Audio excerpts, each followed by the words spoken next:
Hello, and welcome to the fourth episode of Dear Michelle Obama, the podcast, aka Dear Michelle. I am your host, Anonymous. In the last episode, titled Cat Milk, I talk about my daddy's misadventures. In this episode, titled Bread Crumbs, I discuss the clues my daddy leaves. This episode does not include the intro letter to Michelle Obama, but it does include the exit letter. A brief warning, this episode contains a reference to violence. Here, let's take a listen. A year later, my father takes his mistress, a woman I nicknamed Bad Choices, to the laundromat. There are hundreds of laundromats in the city. He takes her to the laundromat at the corner of our street. So I guess Bad Choices isn't the only one who makes, bad choices. He is supposed to be at work. I don't know where Bad Choices is supposed to be, but on this day, three lovers converge upon the same laundromat. Normally, my mother walks me home from school. On this day, I wait, but she doesn't show. I walk home. I knock on the front door. She opens the door and yells out to me. She orders me to wait. I wait so long that when my daddy finally wanders home, I am asleep in the stairwell. He nudges me gently to awaken me. He asks, "What's wrong?" And I tell him, "I don't know." He turns his key and pushes open the door, but everything prevents it from opening. He presses hard against the door. Finally, he opens it enough to step inside. He steps back, contemplates what he just saw, and then picks me up and lifts me over debris. Everything we own is broken, torn, scattered, and shattered. It is a physical representation of our lives. I instantly forgive my mother. Somewhere in my soul, I know that she didn't tear up everything we own. He did. In the months that follow, I awakened to the sounds of them arguing. There used to be laughter and times when they would call each other baby or sugar, or they would giggle, whisper naughty secrets I don't understand, but I recognize as the language of love. Now there are yells and screams and accusations and curses competing for the space where love used to reside. At first, the hurt and betrayal is confined to their bedroom, and only at night when they think I am asleep. Then the arguments begin to transform. They spill out into the day and change rooms. The kitchen, the bathroom, the living room. Finally, my bedroom becomes ground zero. One day, I sit on my bed trembling, but they don't see me. If I'm honest, they haven't seen me in months. Their arguments haven't just erased love, they've erased me too.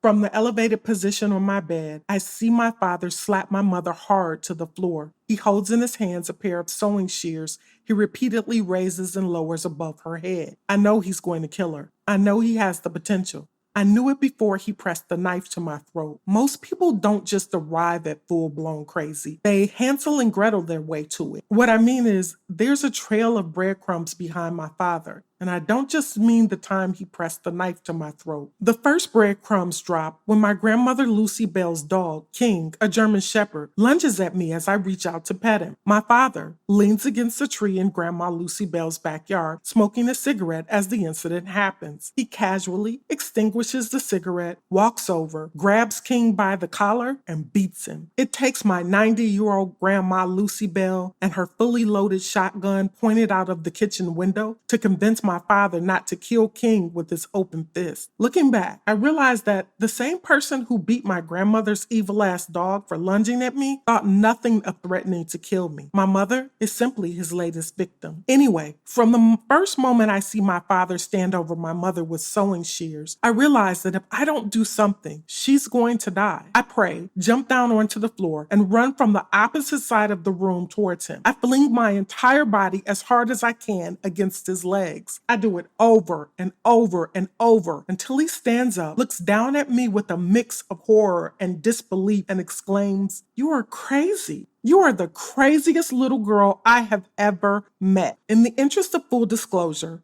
I would like to tell you that this is the first and last time I hear a man utter these words. It isn't. In fact, if I had $1 for every man who uttered those words to me, I would be Oprah wealthy. Anyway, my plan works. He drops the scissors and my mother lives. Days later, it snows. It is one of the worst snowstorms in the city's history. Everything in the city closes. Even the laundromat closes. My father, genius that he is, decides that this is the day he's going to evict his family.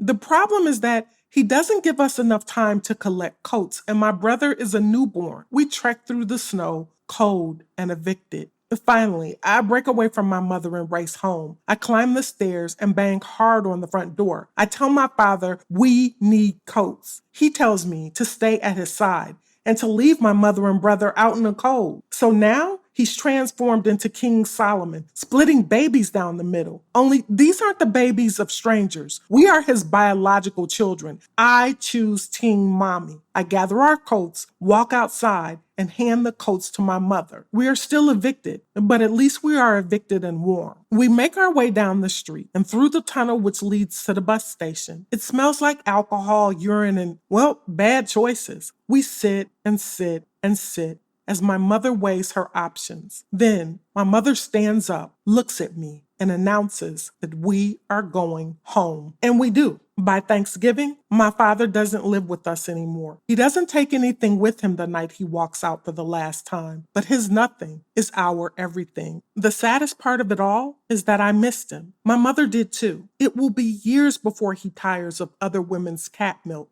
and follows barely visible Bread Crumbs back home. Before he leaves, he pulls me aside and issues a warning. Careful, he says. Your mother is the kind of person who will always need an enemy. I am too young to understand what he means. In time, I will come to realize the truth of his statement. In my father's absence, I become her enemy. And unfortunately, all the breadcrumbs in the world will never lead me back to her. Dear Michelle, I am glad that your parents had the foresight to throw breadcrumbs ahead of you to light your path forward, and that they left enough breadcrumbs behind you so that you can always find your way back home. Thank you for being our Harriet, our sojourner. Thank you for showing us a new path. Hello, and thank you for listening to this episode of Dear Michelle Obama, the podcast, aka Dear Michelle. If you like what you heard, email me at dearmichelle@yahoo.com or tweet me at dearmichelle4. Join me next time when I discuss welfare in an episode I title Welfare. Until next time, bye-bye.